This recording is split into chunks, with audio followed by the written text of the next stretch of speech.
اللهم صل وسلم وبارك على سيدنا محمد. ازيكم يا حبايبي؟ عاملين ايه؟ وحشتوني جدا جدا جدا. انا عارفه ان انا بتاخر عليكم، بس والله كنت تعبانه جدا، كان عندي مشاكل في الاحبال الصوتيه وما كنتش بتكلم. دلوقتي بقى نعمل لكم بانيه الغلابه. دلوقتي معلقين على ميه، هسلق بطاطس بس هنقطعها بوريكم. بصوا لازم يبقى السكم بتاعها كبير. هنحطها في ميه مغليه وشويه ملح، ومش هنسويها قوي، هي غلوتين بالظبط. والله طريقه سهله وبسيطه جدا جدا جدا. مش معنى الحاجة غالية يبقى مش هنأكل العيال، لا، هنعمل لهم وصفات حلوة وسهلة وبسيطة وعلى قد ايدينا. هنزل بالبطاطس كلها، معلش بس عشان لسه الدكتور ما سمحليش بالكلام قوي يعني، فلسه زوري وجعني. سلقت البطاطس وغسلتها، ودلوقتي هنعمل شطيطة. هنزل بحبة زيت، هنزل مقطعة فلفل حتت وطماطم وفصين توم وشوية ملح وشوية كمون وخل.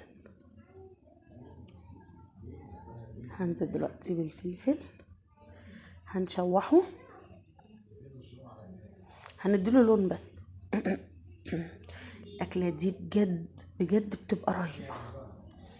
هبصوا بندبل بس الفلفل، وبعد كده هنزل عليه بفص الثوم، ندق نخرطه اي حاجة. الأكلة دي ممكن تاكلوها مع فول، مع طعمية، أكل شعبي، ممكن جنب أكلة سمك، اللي بيحب الأكل الحراق. هنديها تشويحة، بعد كده هننزل بشوية خل،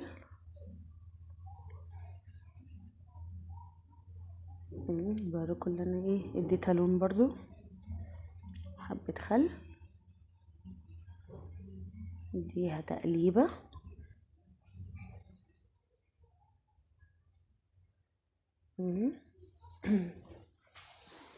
هنزل بقى بالكمون والملح، قلب قلب. مرناش حاجة اللي احنا نقلب، ورانا ايه دلوقتي؟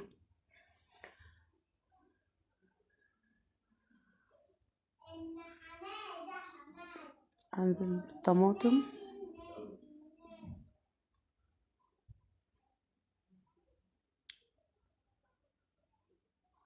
فكرة الأكلة دي بتاخدش أكتر من 5 دقايق والله بالظبط. يعني ساعتها أنا كنت تعبانة وبعمل أكل سهل.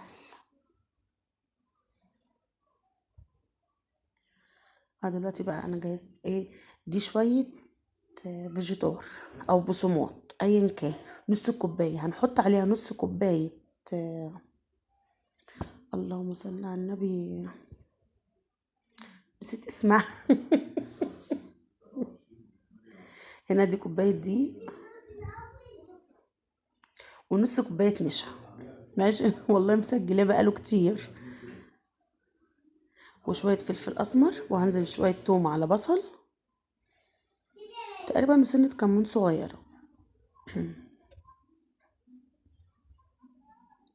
ده الكفر اللي احنا هنعمله على البطاطس قبل ما نحطه في الفيجيتار. هنقلبه بقى تقليبة حلوة. يبقى كوباية الدقيق عليها نص كوباية نشا، نص كوباية فيجيتار، البهارات اللي بتحبيها، وهنحط شوية كركم ونقلبها وحبة ملح. هنقلبها تقليبة حلوة. ادي هننزل بشوية كركم.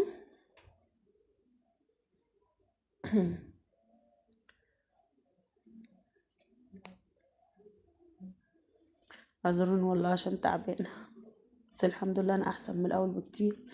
الاول انا كنت بشاور، كل اللي جوه ربنا كويس الحمد لله.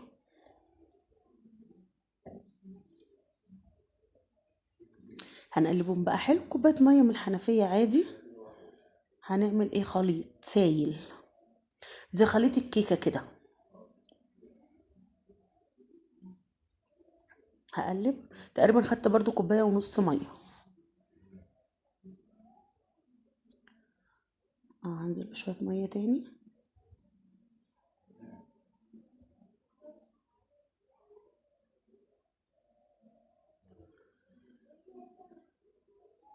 يا جماعه الايام دي صعبه بجد، فلازم نمشيها على قد ما نقدر لحد ما ربنا يفكها من عنده ويعدي الايام دي على خير. طبعا يعني احنا مش هناكل ومش هنشرب، لا هناكل وهنشرب بس على قد ظروفنا. يعني والله كل الفيديوهات اللي جايه ان شاء الله والله دي حاجات عندي في البيت، انا عامله مقاطعه زي غيري. يعني الفراخ اللي عندي انا بطلع منها الحاجات اللي انا مخزناها، انا عامله مقاطعه. الظروف مش مسامحه ان انا اشتري فراخ الايام دي، فالحمد لله انا جبت قبل الحاجه ما تغلى. ده فيجيتار. حطيت شويه كركم، شويه توم على بصل، هحط شويه فلفل اسمر برضو، واقلبهم تقليبه حلوه. طبعا انا ما حطيتش ملح عشان انا كده كده حطيت في الخليط السائل ده ملح. بس البطاطسايه اهي هننزلها في الخليط من غير لبن ولا بيض ولا اي حاجه، سهله وبسيطه جدا جدا، وفرحنا العيال والله من ساعه ما عملتها لعيالي كل يوم يقولوا لي يا ماما اعملها لنا، عجبتهم جدا. وكانوا فعلا بيحسبوها بانيه، ان انا لما عملتها كان هم في الدروس وما شافونيش وانا بعملها. هنعملها الكميه كلها وسبتها في التلاجة نص ساعه بالظبط. عقبال ما قليت البطاطس اللي كنت عاملاها صوابع قمت مطلعاها وقليها وراها على طول. وممكن نعمل البانيه بالطريقه دي برضه، هتبقى خفيفه وسهله وحلوه جدا من غير بيض ولا لبن برضه. معلش انا لازم اعمل بايدي بعرفش، انا اسفه يعني على المنظر. اهو ادي الكميه كلها حطيتها نص ساعه بالظبط. الزيت ده والله انا قاليه فيه بطاطس فقط لا غير. بس بعد كده بصوا وهتلاقوا البطاطسيه ماسكه نفسها والكفر اللي عليها ما بيقعش. ما شاء الله كانت جميله جدا جدا جدا. بقى ما تنسوناش بالاشتراك وفعل الجرس وندوس على كلمه الكل عشان يوصلكوا كل جديد عشان اكبر بيكم. واللي بينسى يحط اللايك يحط اللايك.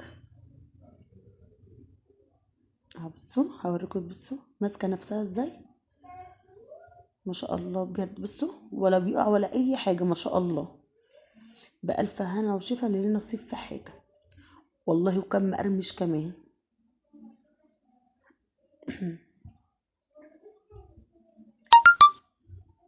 اهو بصوا بقى جميله جدا جدا جدا.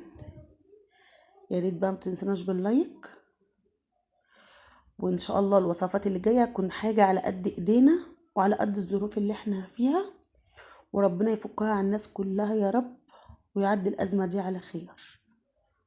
بصوا ما شاء الله، الله اكبر. والسلام عليكم ورحمه الله وبركاته.